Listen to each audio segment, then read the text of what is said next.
السلام عليكم ورحمة الله وبركاته.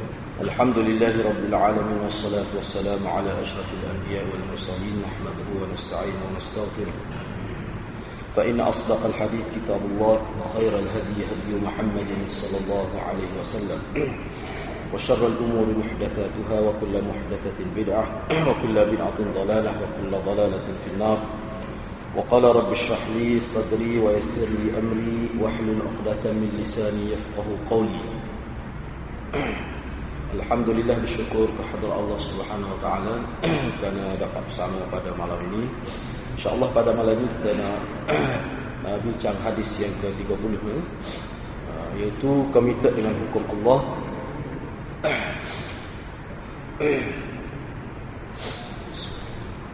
عن أبي ثعلبة الخشني جرثوم بن ناشر رضي الله عنه عن رسول الله صلى الله عليه وسلم قال إن الله تعالى فرض فرائض فلا تضيعوها وحد حدودا فلا تعتدوها وحرم أشياء فلا تنتهكوها وسكت عن أشياء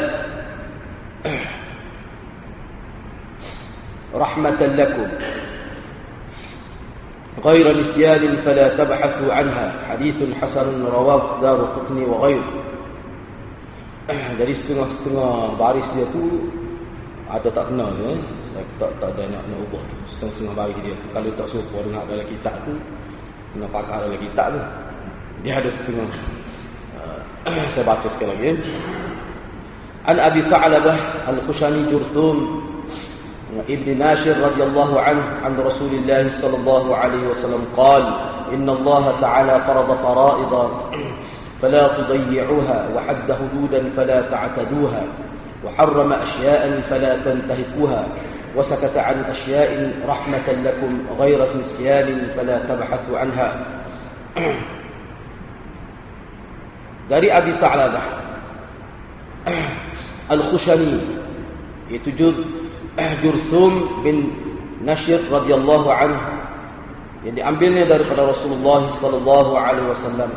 Baginda bersabda, sesungguhnya Allah Subhanahu wa taala telah menetapkan perkara-perkara wajib, maka janganlah kalian mengabaikannya. Dan Allah telah menetapkan batasan-batasannya, yakni hududnya, janganlah kalian melampaui. Allah telah mengharamkan beberapa perkara, maka janganlah kalian melanggarnya. Allah membiarkan beberapa perkara sebagai rahmat buat kalian, bukan kerana lupa. Oleh itu janganlah kalian mencari-cari hukum tentang perkara itu. Hadis ini hadis hasan riwayat Daraqutni dan lain.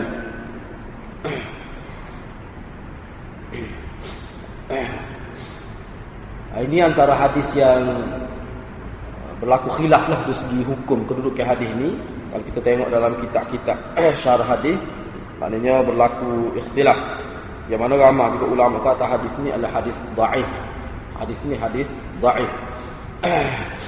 Namun kita nak tengoklah setakat yang sempat saya cek dalam beberapa buah kitab, kita nak tengok bagaimana pandangan ulama tentang hadis ni. Dia kenapa Imam Nawawi mari dalam matan Arba'in ni kalau benda tu semata-mata dhaif. Jadi kita nak tengoklah. Yang pertama ni dari segi kedudukan sanad hadis ni, kita nak tengok dari segi kedudukan sanad hadis ni. Saya ambil sedikit dan saya tak sempat nak tulis keseluruhannya. Insya-Allah kita akan baca dalam kitab lain. Yang pertama ni sebab Ibn Rajab ni salah seorang ulama yang mensyarahkan hadis ini, yang hurah hadis mata Arba'in ni. Kata Ibn Rajab, dia kata hadis ini ada dua ilat. Ilat yang menjadi masalah pada hadis ini, yang menyebabkan dia itu jadi dhaif secara umumnya. Yang pertama, riwayat makhul. Makhul ni atas daripada sahabat tu tabi'in. Riwayat makhul yang diambil dari Abi Tha'labah adalah tidak sah. Kerana jelas bahawa makhul ini tidak mendengar hadis ini daripada Abi Tha'labah. Itu mengikut pengkaji ataupun pengkritik sanad, dia kata sebenarnya makhul ni la yasihhu. Sama'ul, mana tidak sah dia dengar daripada Tha'labah. Tidak boleh disahkan oleh pengkritik hadis, pakar-pakar hadis.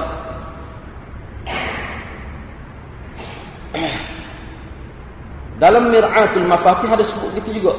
Yang ini Abu Syahar Ad-Dimashqi, Abu Nu'aim dan ramai lagi orang kata memang tak sah. Makruh ni sebenarnya dia tak dengar sendiri. Dia tak ada. Ni ada celah di antara dia dengan Ta'labah tu orang yang dia tak sebut.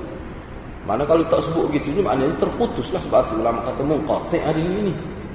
Ada yang kata munqati', ada yang kata mursal, kita tengok kira-kira. Jadi maknanya ada terputus anak tu. Sebab tak boleh nak sabit. Memang hak tu memang boleh katakan semua ulama kata gitu. Ni, mana hak ni? Riwayat ni lah. Sanad ni. Dia tidak persoal matan tu, dia persoal sanad. Kedudukan sanad. Matan tu kita tengok selepas ni lah. Dari segi sanad. Jadi makhul ni ambil daripada sahabat Ta'labah itu, tak boleh, tidak sah. Ulama tak boleh nak ngesah tu. Dia dengar sendiri kata. Bahkan ulama kata tidak sah. Mana tidak boleh dipertanggungjawabkan. Jadi dalam Mir'atul Mafatih itu pandangan Abu Syahar Ad-Dimashqi, Abu Nu'aim dan orang lain pun begitulah juga. Itu ilat yang pertama, faktor penyakit hadisnya itulah yang pertamanya. Yang kedua, berkenaan dengan sanad hadis ni juga, mana ulama berbeza-beza pendapat tentang marfu' atau mauquf hadis ini kepada Abi Ta'labah itu. Kerana ada sebahagian perawi meriwayatkan hadis dari makhluk yang diambil dari kata-kata Abi Ta'labah, tak sebut Nabi. Ada juga disebut gitu. Jadi maknanya kalau kita nak kata kan, ada mursal sahabi lah. Walaupun mursal sahabi diterima, tapi kok mana ikhtilaf. Jadi marfu' ni, kalau marfu' maknanya hadis itu mana sampai kepada Nabi lah. Sampai kepada Nabi. Mana muttasil, di marfu' kepada Nabi, disandar kepada Nabi. Ataupun mauquf mana hadis itu terhenti setakat sahabat tu, sahabat. Maknanya mengikut ulama dalam kitab apa Mir'at ni pun ada sebut, dia kata ada dalam riwayat kata makruh ni dia ambil daripada Ta'labah terus kata sebut tak ada bunyi Nabi sallallahu alaihi wasallam. Ada juga ni. Jadi dia kata itulah sebabnya, walaupun setengah ulama lain kata kalau sekiranya pada Ta'labah itu dia tidak jadi masalah, sebab itu dia kira mursal sahabi itu diterima. Hak tak terima ni itu nadir lah, qil. Ada juga yang kata mursal sahabi ni maknanya kita anggap, kita layan dia seperti mursal tabi'i, tapi hak tu tidak kuat. Hak muttafaqnya diterima lah, kita apalah. Jadi berdasar pada ini mana ulama kata dhaif lah. Melalui sanad ni dhaif lah dia ni. Sebab apa? Sebab dia munqati', sebab tak boleh nak sabit. Maknanya makruh ni dengar lah, munqati', terputus ni. Jadi bila makruh ni kita kata tabi'i tu tak boleh, tidak sah dia dengar daripada sahabat, maknanya macam mana dia boleh riwayat hadis ni? Mesti ada tengah tu yang terputus tu. Itu munqati' lah. Mana situ sudah kalau mengikut maknanya dikatakan mursal. Dia kalau walaupun mursal asalnya hak ali atas tu, di mula-mula tu terputus, mula-mula tu di sahabat tu. Jadi maknanya hadis ni sudah berlaku inqita', terputus. Jadi ulama tidak sependapat lah dalam bab ni. Okay, baik, kita sebut dulu ni. Jadi kenapa Imam Nawawi mari dalam hal ni, dalam kitab dia mata arba'in, kenapa? Jadi Imam Nawawi ni pada zahirnya lah, ulama kata pada zahirnya Imam Nawawi menghasankan hadis ini dalam arba'innya. Jadi mana Imam Nawawi dia tidak terima hadis ini sebagai hadis dhaif.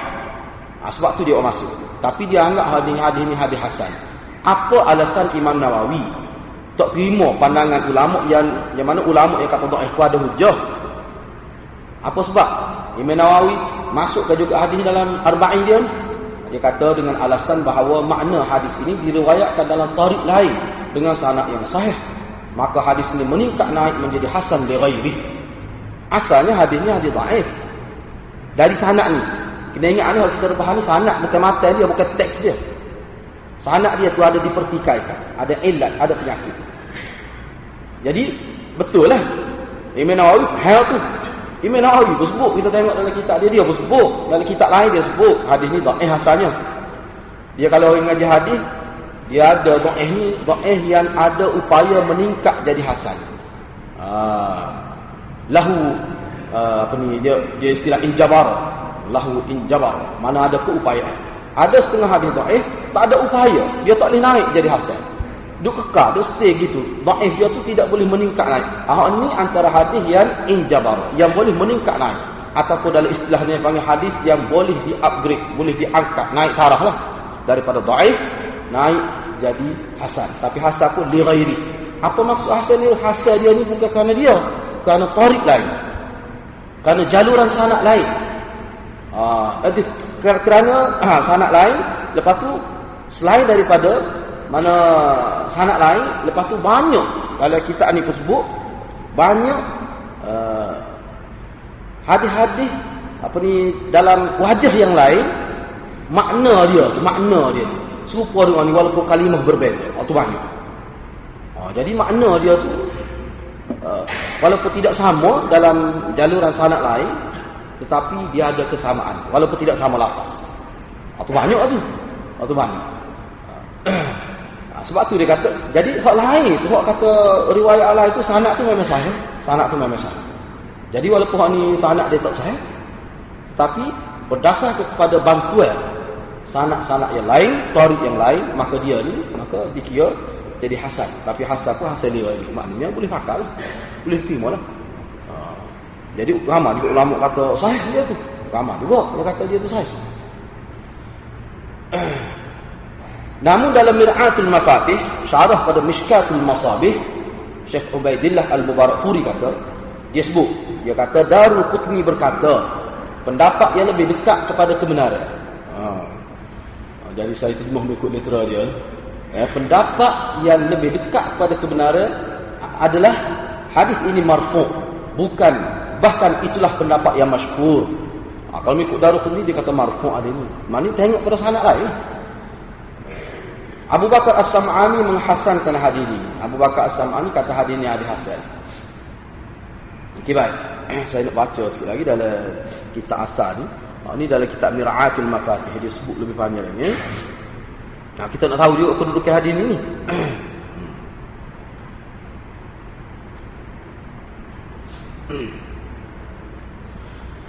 Jadi hadis ni banyak duduk dalam kitab ni. Misalnya Ishaq bin Rahawai Tabarani sebut juga dalam kitab Al-Kabir. Abu Nu'aim dalam Hilyah, Imam Baihaqi dalam Sunan dia sebut juga. Dia meriwayatkan riwayat secara makna. Dia meriwayatkan secara makna bahawa hadis ini marfu'. Marfu' itu makna daripada jaluran daripada hadis Abi Darda yang dikeluarkan hadis ini ada Al-Bazzar dalam musnad dia dan Hakim pun dalam musnad dia. Dia buat mari juga. Maknanya pelbagai yang tarik itu ada yang sahih, ada yang tidak, maka itu dia sebagai pembantu lah yang menyokong. Macam syahid lah, maknanya menyokong hadis yang lemah. Tapi kena tengoklah mana perkara yang disentuh tu makna tu dekat-dekat. Makna tu dekat-dekat.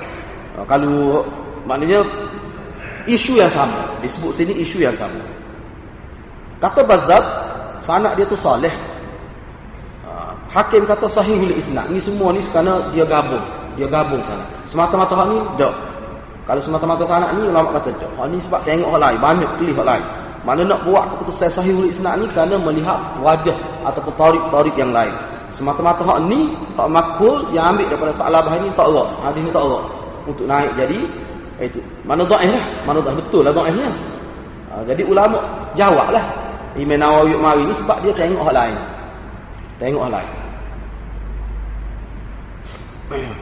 dalam hadis Pak Salman Farisi pun gitu juga. Mana tarik dia tu boleh diterima. Sahih. Yang mana hadis ni dalam pelbagai tajuk hadis ni disebut. Misalnya Imam Tirmizi sebut dalam bab dalam kitab al-libas, dalam bab libas, al-libas tentang pakaian. Ibnu Majah dalam bab at-imah. Tapi sanad dia dhaif dia tu. Begitu juga berlaku ikhtilaf tentang marfu' dia tu dia sebutnya, berlaku ikhtilaf tentang mauquf dia, irsal dan muqtasir dia tu, tetapi hak rajihnya dia tu mauquf. Ada dia kata gitu, sebab tu kata ikhtilaf tu macam-macam ulama sebut. Daripada hadis Ibnu Umar yang dikeluarkan oleh Ibnu Adi, dhaif, sanad dia tu dhaif. Ada yang kata mau pelbagai lah. Jadi dalam habis setengah muka surat ni macam-macam sebut kata-kata ulama tu. Jadi pilihan Imam Nawawi-nya ambil ni dia ambil sebab ada juga ramai juga bukan kat 5 orang juga lah kita tengok. Maknanya ulama yang kata, yang cek dia kata dak hak ni maknanya Mana hasan li ghairi. Hasan li ghairi. Jadi untuk sabit tidak nak menyabit ke bab akidah ni tak apa. Kalau bab akidah tak boleh. Aku nak sabit bab akidah tak boleh. Mana boleh digunalah. Ada ni tidak jadi masalah. Kalau untuk akidah, ni tarik ni. Memang tak lah kalau setahun ni tak kalau untuk akidah ni. Gitu ni disebut dalam Mir'at. Baik, sebelum kita pergi bincang seterusnya, kita nak tengok sikitlah biodata ringkas dari Abi Tha'labah ni. Abi Tha'labah ni. Jadi Abi Tha'labah Al-Khushani, disebut gitu. Ini sahabat besar ni. Sahabat yang masyhur. Jadi Khushan. Abi Tha'labah Al-Khushani. Siapa ulama, setengah ulama kita tak tahu pun nama dia asal. Guna kunyah dia. Khilaf awak dah. Awak khilaf dalam kitab. Hafiz Ibn Hajar kata ni Tha'labah ni. Akhir sekali tak tahu mana sebenarnya. Sebab dia ni memang terkenal Nabi pun. Abi Tha'labah, kunyah. Tapi disebut Al-Khushani itu apa maksud Khushan itu? Khushan itu nisbah pada satu puak dari kalangan Qudha'ah. Dia ada puak besarnya, Qudha'ah ni dia bersalah bahawa dia tidak ada suku-suku dia pula. Ini salah satu daripada suku Qudha'ah. Beliau adalah seorang sahabat yang masyhur. Abi Tha'labah ni seorang sahabat yang masyhur ni, saya sebut secara ringkas ni. Sahabat yang masyhur dan lebih dikenali dengan kunyah dia. Orang kenal Abi Tha'labah. Bahkan Hafiz Ibn Hajar kata kita buat dia nak sahabat. Nama ke dia sebenarnya. Jadi dia kerana banyak sangat saya tak bawa lah. Cuma sini Abi Tha'labah gitu. Dari mana-mana tu sebut gitu. Nak cari pun nak cari Abi Tha'labah. Baru jumpa. Jadi berlaku perselisihan yang ketara tentang nama ni. Sebagaimana disebut dalam Isabah Tahdhib, Tahdhibut Tahdhib, Taqribut Tahdhib oleh Imam Hafiz Ibn Hajar Al-Asqalani. Selain daripada itu, dicatatkan juga dalam kitab-kitab yang berkenaan dengan perawi ataupun kitab-kitab yang menyentuh berkenaan dengan sahabat. Abi Tha'labah ni antara sahabat yang terlibat melakukan bai'ah di bawah pokok, dan beliau adalah antara sahabat yang tidak memihak semasa berlaku peperangan Siffin. Pak Sayyidina Uthman tu kan nak bela Sayyidina Uthman tu, bai'ah di bawah pokok tu. Tu konon siapa khabar kata Sayyidina Uthman kena bunuh oleh kafir Quraisy, yang mana Sayyidina Uthman masuk ke Mekah tu sebagai duta Nabi lah, wakil Nabi untuk berbincang dengan Quraisy untuk masuk pergi ke Mekah mengerjakan haji kan. Lepas tu siapa khabar kata Sayyidina Uthman kena bunuh, marahlah Nabi. Jadi semasa bai'ah tu dia salah seorang yang terlibat. Dan begitu juga disebut. Sebabnya dalam kitab ni kita boleh cek tengok. Misalnya dalam peperangan Siffin itu antara Sayyidina Ali dengan Muawiyah itu, ramai sahabat yang berkecuali tidak memihak kepada mana-mana pihak. Dia ni antara tersenaran sahabat yang tidak memihak pada mana-mana pihak, sama ada pihak Muawiyah ataupun pihak Ali bin Abi Thalib. Dia tawakuf, berkecuali. Disebutkan juga bahawa beliau telah dihantar oleh Nabi SAW sebagai pendakwah kepada kaumnya, dan kesan hasil daripada dakwah dia itu ramai dari kalangan mereka memeluk Islam. Ini Tha'labah ni. Sedangkan dalam hadis Nabi kata kalau seorang saja masuk Islam kerana sebab kita, itu sudah lebih baik dikurniakan, lebih baik daripada dikurniakan mana unta merah, humrun na'am, unta merah ni orang Arab tak ada lah. Harta yang paling berharga, binatang unta yang paling berharga. Boleh kata tak juga unta merah ni kalau orang Arab. Jadi lebih baik. Tapi dia ni ramai di kalangan kaum dia. Kaum Qudha'ah itu masuk Islam melalui usaha Abi Tha'labah ini. Ini jasa besar Abi Tha'labah ini. Beliau tinggal di Syam. Selepas kewafatan Rasulullah, beliau tinggal di Syam. Cuma ada saya tengok dalam kitab lain dia kata tinggal di Syam. Lepas tu disebut dalam semua kitab kata dia wafat semasa solat ketika sedang sujud. Yang mana wafat dia tu pada tahun 75 Hijrah. Tapi ada dalam kitab sebut, kitab lain lah kita tengok, dia kata sebelum dia ni lama sebelum tahun 75 Hijrah ni, mana dia ni duduk di Syam tu, maknanya di bawah kerajaan Sayyidina Muawiyah, berkhidmat di bawah kerajaan Sayyidina Muawiyah itu. Dia ni disebut begitu dalam kitab. Secara umum begitu disebut. Dia memang tinggal di Syam. Tinggal di Syam. Jadi dicatatkan bahawa pada tahun 75 Hijrah dia wafat. Wafat tu dalam ketika salat. Tidak disebutlah, saya pun cari dia tak sebut semaya ke dia tu. Cuma dalam salat disebut. Jelas Abi Tha'labah mati ketika sujud dalam semaya. Abi Tha'labah. Mengikut catatan ulama juga bahawa dia ni meriwayatkan 40 hadis. Banyak juga 40 hadis ni, banyak dia ni. 3 daripadanya adalah bertaraf muttafaq alaih. 3 daripada 40 hadis yang diriwayatkan oleh Abi Tha'labah ni bertaraf muttafaq alaih. Muttafaq alaih ni kalau kita mengaji hadis, dia hadis paling tinggi lah. Iaitu hadis yang disepakati oleh Bukhari dan Muslim. Yang mana untuk disepakati Bukhari Muslim, syarat dia memang ketat. Jadi tersenara 3 daripada 40 hadis yang diriwayatkan oleh Abi Tha'labah ini. Dan satu hadis diriwayatkan oleh Imam Muslim bersendirian, mana tidak berkusi dengan Imam Bukhari. Lepas tu baki lagi sekitar kita kata 30 lagi tu, mana tu pelbagai riwayat daripada orang-orang lain, imam dalam hadis yang meriwayatkan. Itu secara ringkas berkenaan dengan Abi Tha'labah ni. Okey, sekali kita nak lihat pula dari segi kepentingan hadis ini mengikut pernyataan ulama. Lagu mana kedudukan hadis ni? Mengikut Abu Bakar As-Sam'ani, dia kata hadis ni mengandungi usul dan furu' agama. Dalam hadis ni kita akan nampak lah akhirata bila kita bincang, kita akan nampak akhirata bahawa hadis ni mengandungi usul dan furu' agama. Beliau juga menyebutkan, Syekh Abu Bakar As-Sam'ani juga menyebutkan, dia kata sebahagian ulama berpendapat tidak ada mana-mana hadis Nabi SAW yang merangkumi usul dan furu' agama dalam satu hadis selain hadis ini, selain pada hadis Tha'labah ini. Walaupun setengah ulama kata, kalau kita tengok dalam syarah kata ada lagi hadis lain pun ada lagi, tapi ini salah satulah. Tapi kalau mengikut setengah ulama dia kata hadis ini memang dia dalam satu hadis dia rangkum semua keseluruhan. Walaupun ulama kata ada lagi hadis-hadis lain, ada lagi. Jadi hadis-hadis sebegini termasuk dalam jawami'ul kalim.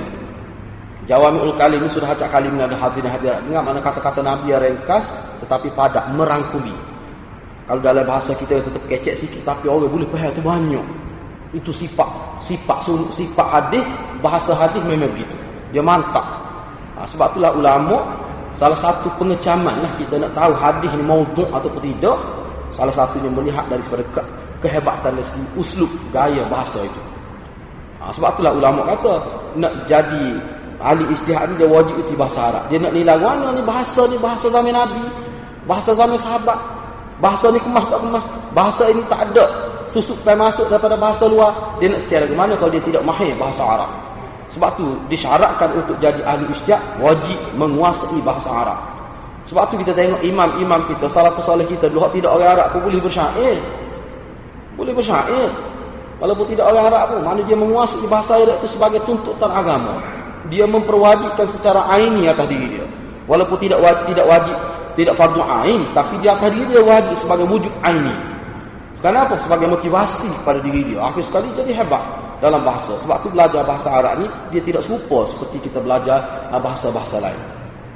Amat rugilah umat Islam belajar bahasa Arab tapi tidak faham kedudukan belajar bahasa Arab tu nak balik bahasa Inggeris misalnya. Bahasa Inggeris penting, tidak nafikan, tapi dia tak sama dengan belajar bahasa Arab. Sebab apa? Waktu dia berkait dengan hukum agama, berkait dengan teks agama. Dan ulama sebut waktu tu belajar tu lepas dosa orang lain.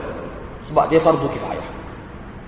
Dan syarat untuk menjadi faqih, khususnya untuk berijtihad lah, itu bahasa Arab. Sebab tu dia lebih bahasa Arab. Dan kita dapati dalam buku-buku pun memang buku orientalis orang kafir ni memang saya baca dalam buku lah, buku bagaimana peranan buku orientalis ni nak supaya di Mesir dia buat ni habis banyak juta, berpuluh-puluh juta disebut. Bagaimana nak supaya Universiti Azhar tu menggunakan bahasa Amiyah, bahasa kampung di Azhar masa kuliah tu tak guna bahasa Fusha. Memang ada juga kejayaan dia. Sebab ke pelajar kita kalau pergi kan, masuk nak pergi interview ke apa, iqra. Iqra guna go.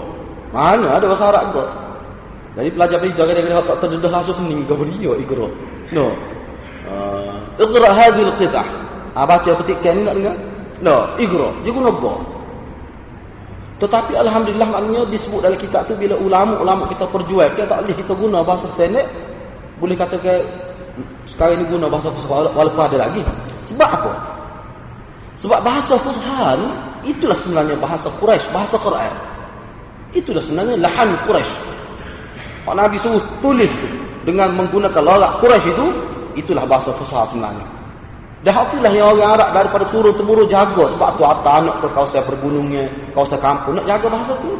Jadi bila Quran turun dalam keadaan orang Arab tu dia mengekalkan bahasa fusha dia, maka itulah yang membantu orang Arab dia faham molek. Sama ada orang kafir pun dia faham.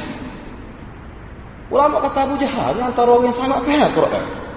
Sebab tu dia tulis Quran. Sebab dia faham tajuk. Dia faham lagu mana? Kalau kita tengok dalam kitab. Misalnya bisa kata qul huwallahu ahad, Allahus samad. Memang dia faham. Tak payah hurah, dia faham. Sebab tu dia tentai tu. Kok mana kita kata dia faham tu siapa dia tentai? Dia kata kalau dia terima ni, dia tidak terpaksa musnah ke semua ajaran nenek moyang dia dulu. Qul huwallahu ahad ayat ni sebenarnya ayat dia nak mematikan ajaran nenek moyang kita. Qul huwallahu ahad sebenarnya kalau dia faham maksud dia tahu nak apa lagi. Engko dia ni orang politik dia mikir tak apa kita. Orang politik dia mikir tak apa kita. Dia pergi jauh. Laju dia mikir orang politik ni. Jadi dia kata bahaya ni. Survivor kita akan runtuh. Kita lepas ni tak jadi ketua kalau kita ikut. Kalau kita terima qul huwallahu ahad kita tak akan jadi tua. Sebab apa? Kita kena tunduk di bawah seorang budak anak buah kita hak nama Muhammad ni. Jadi orang depan kita transferi datuk ke apa jadi duduk bawah dia selepas. Itu dia punya cara mikir Abu Jahal, Abu Lahab tu. Sebab tu dia tolak tu. Jadi apa saya nak sebutnya kefahaman dari segi bahasa. Selain daripada itu As-Sam'ani juga dia berkata, dia kata sesiapa yang beramal dengan hadis ini, beliau akan mengauk pahala yang banyak dan akan terselamat dari siksaan azab Allah Subhanahu Wa Taala. Ini saya sebut ni sebagai mukadimah, akan datang kita akan penjelaskan maksud dia ni biar kita nampak. Ini sebagai mukadimah. Dan akan terselamat daripada siksaan azab Allah Subhanahu Wa Taala. Sesiapa yang kenapa dia kata begitu ni? Kerana sesiapa yang melakukan amalan fardu, menjauhkan perbuatan haram, tidak melanggar hududullah dan berlapang dada menerima perkara yang tidak ditetapkan hukum oleh Allah, maka mereka sebenarnya telah melaksanakan tuntutan agama dan menunaikan hak agama. Kerana syariat tidak terkeluar daripada 4 perkara yang disebutkan dalam hadis. Gapo dia 4 perkara tu kita akan bincang selepas ni. Jadi kalau sekiranya orang beramal dengan hadis faham oleh hadis ni, memang dia sepaham sebuah Islam, sebuah agama Islam. Sebab sudah tercatat belaka dalam ni. Sudah tercatat belaka. Misalnya kalau kita nak ambil, kita pergi kepada makna umum hadis lalu. Lepas tu kita akan undur balik. Sebab apa As-Sam'ani kata lagu tu, sesiapa yang beramal dengan hadis ni, dia seperti amal sebuah Islam. Merangkumi semua. Kenapa? Kerana dalam hadis ni Nabi SAW membagikan hukum syariat kepada 4 bahagian. Yang pertama hukum fardu, iaitu hukum yang diwajibkan melakukannya, yang sudah ditentukan oleh Allah secara tetap. Ni sudah boleh disenaraikan dalam kitab.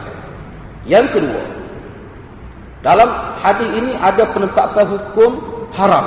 Dalam hadis ini ada penetapan hukum haram, iaitu perbuatan yang dilarang melakukannya dan bahkan dilarang menghampirinya. Itu benda yang diharamkan. Jadi benda ni juga sudah ditetapkan oleh Allah. Yang ketiga, yang disebut sebagai hukum hudud, yang dilarang melampauinya. Dilarang melampauinya. Dilarang merempuhi hudud Allah. Ni dia tidak banyak hudud ni. Dia tidak banyak, memang tak banyak pun. Nak ayatnya tak banyak, siapa orang tak jumpa cari dalam Quran. Nak ayatnya tak banyaknya hudud ni, siapa setengah tu kata tak ada. Dia tak jumpa. Tapi sebenarnya ada. Jadi tak jumpa tu bukan bermakna tak ada. Jadi ada masalah itu kita rasa kalau tak jumpa tu memang ada masalah. Jadi hukum hudud memang tak banyak, hukum hudud ni memang tak banyak. Yang keempatnya amalan yang tidak dinyatakan hukum, dan ini adalah sebagai rahmat kepada umat manusia. Kita dilarang mencari dan menyoal hukum tentangnya. Kita diberi keluasan dalam bahagian ini, sama ada mahu melakukannya atau meninggalkannya. Setengah ulama kata ini termasuk hukum sunat dan hukum mubahat. Setengah ulama kata hadis ni hak yang keempat ni termasuk dalam hukum hak sunat ataupun mubahat. Sunat mana buat boleh pahala, tak buat tak dosa tu. Ataupun benda harum pilihan kita nak makan roti ke nak makan nasi. Harum tu. Jadi hak tu dia duduk dalam ni. mengikut ulama. Sebab tu dia bagi 4 tu. Kalau kita tengok hukum taklifat, kalau kita ngaji fiqh ya, hukum taklifat ni 5. Dah. Hukum taklifat ni 5. Jadi hal ni bagi 4. Okey, baiklah. Okey, baik. Sekarang ni sebelum kita nak tengok dari segi huraian kalimah. Huraian kalimah. Sebelum kita pergi, sebab dia hal ni mana-mana kitab syarah hadis ni antara yang dia bahannya berkenaan dengan hukum tu lah. Dan kita akan bincang juga sebagai maklumat lah. Walaupun nampak agak itu sikit pun, tapi kena lah. Antara benda yang kita bincangnya beza. Fardu dengan wajib, beza mana tu insya-Allah kita akan bincang. Waktu tu penting tu sebagai maklumat. Baiklah, kita nak tengok dari segi huraian kalimah. Ni bukan kalimah juga ni, macam frasa kata lah. Macam frasa kata. Misalnya dalam hadis ni disebut, innallaha farada fara'idha. Allah telah memfardukan amalan-amalan yang wajib ataupun yang fardu. Kerana mengikut jumhur ulama, hak wajib dengan fardu ni hak tula. Makna wajib dengan fardu ni hak tula jumhur ulama. Cuma Imam Abu Hanifah adalah sebut perbezaan yang kita akan bincangkan datang. Okay, baik, ini kita pakai hak jumhur dulu. Jadi fara'id ini kata jamak daripada kalimah faridatun. Jadi faridatun ni dia memberi erti mafruḍah. Kalau orang ngaji Arab dia sebut mana fa'il bermakna maf'ul. Nah, kalau orang ngaji Arab dia akan jumpalah mana fa'il bermakna maf'ul. Kalimah yang menunjukkan isim fa'il tetapi difaham dengan makna isim maf'ul. Bukan faridah ni yang apa ni yang wajib dah, yang diwajibkan. Ia bukan makna yang mewajibkan tetapi yang diwajibkan. Maknanya isim fa'il difaham dengan isim maf'ul. Begitu. Kalau kita ngaji Arab boleh tahulah. Fa'il bermakna maf'ul. Sirah mubalaghah tadi ni, tapi dia ni isim fa'il. Bermaksud Allah telah mewajibkan beberapa amalan. Sama ada amalan itu bersumberkan dari kitab Allah dan sunnah Rasulnya. Pecahannya adalah fardu ain dan kifayah. Fardu ain dan fardu kifayah. Jadi fardu ni dia pecah dua lah secara umumnya. Ada setengah kitab dia kata wujub aini dan wujub kifai. Betul. Fardu ain dengan fardu kifayah maksudnya. Jadi ulama berselisih pendapatlah berkenaan maksud fardu dan wajib ini. Dan ada yang berpendapat ianya adalah maksud yang sama. Jumhurnya gitulah, tapi Imam Abu Hanifah nampaknya dia faham berbeza. Kita akan bincangkan nanti. Dalam hadis ini juga disebut fala tudayyi'uha innallaha farada fara'idha fala tudayyi'uha. Apa maksud fala tudayyi'uha? Jangan melakukannya sambil lewat. Ini saya terjemah ringkas.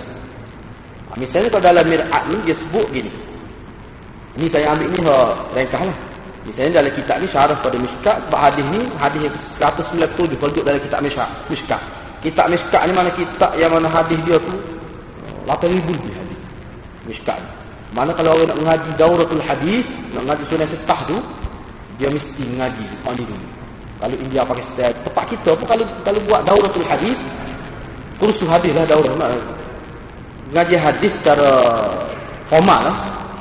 Sebelum masuk daurah hadis, hak ni dia panggil pengajian ni pengajian untuk masuk daurah hadis. Mesti ngaji Mishkat. 8,000 hadis tak tahu lah nak habis bila. 8,000 lebih. Tahu ni. Ini hadis ke 197. Dia sebut mana sini? Dia kata maksud jangan melakukan fala tudayyi'uha, yang kita terjemah jangan melakukan sambil lewat, mengikut seperti yang diterjemah dalam setengah kitab, tapi dalam ni dia kata antara makna dianya tapi lebih kurang ya. Bitarkiha ra'san. Boleh termasuk dalam menyia-nyiakan. Jangan kamu sia-siakan, jangan kamu melakukan sambil lewat, boleh termasuk juga tak buat langsung. Amalan fardu tadi kita tak buat langsung. Tak buat. Sama ada tak buat semua, kata tak buat pilih-pilih ke? Bila tak buat saja, maka termasuklah. Maka kita sudah langgar perintah lawan, kita sudah langgar. Dia kata jangan sia-siakan. Apa maksud sia-siakan? Apa maksud jangan buat sambil lewat? Buat. Salah satu makna dia tinggal dulu tak buat. Satu makna. Yang kedua, ataupun buat benar fardu tu, tetapi tidak lengkap syarat-syarat dia. Tidak lengkap syarat. Mana buat sekadar lepas batu tangga ni, ataupun tidak lengkap rukun-rukun dia. Ataupun setengah ulama kata kita simpulkan yang mana melakukan ibadat fardu itu sekadar melepaskan tanggungjawab wajib saja. Tapi falsafah di sebalik itu, kualiti itu tak jaga. Memang ulama kata seorang itu misalnya dia semaya, kita tengok lahir dia memang lepas ke fardu aja. Tetapi semaya dia tidak khusyuk. Tidak khusyuk hati, tidak khudu' anggota. Sebab ulama kata khusyuk tu dalil. Khudu' tu anggota lahir, tidak nampak khudu', tidak tamak ninah misalnya. Pergerakan rukun dia tu nampak macam lalai, itu tidak khudu', dia punya zahir dia. Hati dia tu kita tak tahu khusyuk ke tak, tapi kita tengok lahir pun. Siapa kita pun tertanya-tanya. Allah maya kau ini. Mana perbuatan dia tu menimbulkan waswas kita. Dia tak tahu datang mana. Jadi hak tu boleh termasuk dalam tu dayyik juga tu. Buat sambil lewa juga. Sebab itulah ulama kata bila kita lakukan ibadat wajib dia kena buat, kena ambil kira belaka zahir dan batin dia. Kena buat molek. Bahkan sebelum tu lagi. Sebab tu Nabi ajarkan bila nak semaya tu kena ambil kena isbaghul wudu. Isbaghul wudu. Kena biar comel lah, biar berkualiti wudu tu. Okey gitulah. Lepas tu wahadda hududan. Seterusnya tak apalah, saya itu tidak mengikut urutnya, tak apalah. Wahadda hududan. Wahadda hududan fala ta'taduha. Allah telah menetapkan hudud-hudud dia, batasan-batasan dia. Jangan kamu ceroboh. Apa maksud hadda hududan? Hadda hududan ni maknanya hukum yang telah ditetapkan keadaannya seperti hukum zina, mencuri dan sebagainya. Hukum hudud, tu panggil hudud-hudud tu. Waktu tak boleh nak kawal dah tu, tak boleh nak tambah. Waktu dia tetap lagi. Walaupun nak sampai ke tahap tu dia kena melalui disiplin yang banyaklah. Fala ta'taduha, janganlah kamu merempuh atau mencerobohnya. Itu makna dia. Jangan kamu rempuh dan ceroboh. Hudud Allah ni maknanya macam garis.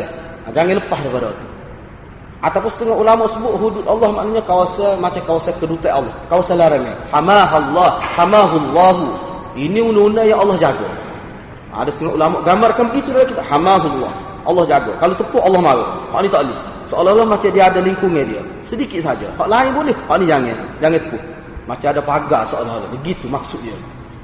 Lepas tu disebutkan juga dalam hadis fala tantahikuha, yani wa harrama hurumatin fala tantahikuha. Allah telah mengharamkan beberapa amalan yang kita tidak boleh buat, diharamkan. Fala tantahikuha. Janganlah kamu melakukannya atau janganlah kamu menghampirinya. Kalau nak lakukan, hampiri pun tidak dibenarkan. Itu makna fala tantahikuha. Lepas tu dalam hadis ini juga ada disebut fala tabhasu anha. Hal ini berkait dengan ada juga hukum yang keempat tadi, iaitu wasakata an asya'in min ghairi nisyan fala tabhathu anha. Kalau kita tahu hukum mubah, ya Allah tidak sebut hukum, tak ada hukum. Tak ada hukum, tidak hukum wajib, tidak hukum haram. Lepas tu tak ada melibatkan hudud Allah. Tu selain daripada hak tiga tu dia panggil apa ni asya'ul masakataan. Allah tak sebut, tak ada hukum, benda haruslah. Atau setengah ulama kata termasuk benda sunat tu. Sunat tu maknanya buat gitulah maksudnya disebut oleh ulama. Tapi umumnya hal ini termasuk dalam benda yang tidak disebutkan hukum secara khusus. Jadi berkenaan dengan hal ini Nabi kata fala tabhathu anha. Jangan kamu duk cari-cari hukum. Biarlah ni. Biarlah. Janganlah kamu menyelidiki tentang hukumnya. Bahkan terimalah secara al-bara'atul asliyah. Ini satu istilah. Kita terima hak ni, hak Allah tidak sebut hukum ni, tak ada hukum. Carilah kitab, tak jumpa benda haram, benda mubahat.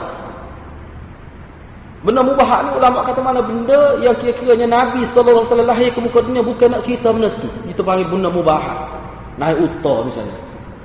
Tak ada hukum atau benda mubahat. Naik kereta tak apa, naik kuda tak apa. Benda-benda gitu, makan roti misalnya. Makan roti. Itu makan dia. Tidak sunnah makan roti tu. Tidak sunnah. Walaupun dalam kita kata kalau kita makan tiap Nabi makan roti boleh pahala. Setengah ulama kata roti dia panggil sunnah ghairu tasyri'iyah. Tidak disyariat tapi makan tu kerana dia ingat ke Nabi. Nabi makan, kita pun makan tu kerana ingat Nabi. Kita tahu Nabi makan. Padahal Abu Jahal makan tu kita tak kira, kita tak ingat ke Abu Jahal. Ingat Nabi. Misalnya, boleh pahala juga. Boleh pahala juga. Dia sahabat Ibnu Umar memang banyak juga amal lagi ni. Banyak juga amal ni. Okay, baiklah. Jadi kita terima secara bara'atul aslah. Bara'atul istilah ni dia dari segi istilahnya. Bara'atul aslah maknanya benda yang Allah SWT buka keluar kepada kita seluah-luahnya. Dia waktu tu mengambil asal sesuatu ni, hak tidak ibadat lah, hak tidak ibadat. Asal sesuatu hak tidak ibadat, hak tidak akidah, hak kehidupan biasa. Asal dia ni harus boleh. Kecuali ada hukum yang kata tidak boleh. Kecuali ada penetapan dari segi orang yang pakar dan lebih dia makan dia kata tak boleh, baru jadi haram. Kalau kira asal, bara'atul asliyah. Asalnya boleh. Hak tu maksud dia hukum yang keempat ni. Dia panggil hukum al-bara'atul asliyah. Dengan kefahaman.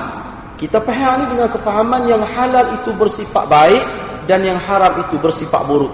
Walaupun hal ni tak ada hukum yang khusus disebut benda-benda haram, tetapi kita kena faham dia ni dalam konteks kalau benda buruk, kalau benda tu benda tak molek, benda haram, mesti ada keburukan.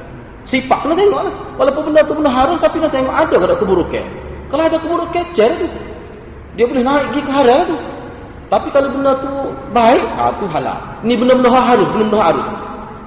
Benda-benda haram. Jadi hal ni kena ikhlas lah dalam bab ni, kena ikhlas lah, kena ngaji jumlah. Jadi insya-Allah seterusnya tu kita akan sambung semula insya-Allah. Insya-Allah kita sambung pada minggu hadapan. Jadi itu tu makna sebagai kita nak menyelesaikan dari segi bahasa hadis tu dulu sebelum kita bincang secara keseluruhan apa kena dia, apa istinbat dia tu kita bincang semula insya-Allah. Jadi rasanya setakat itulah, wabillahi taufiq hidayah. Wassalamualaikum warahmatullahi wabarakatuh.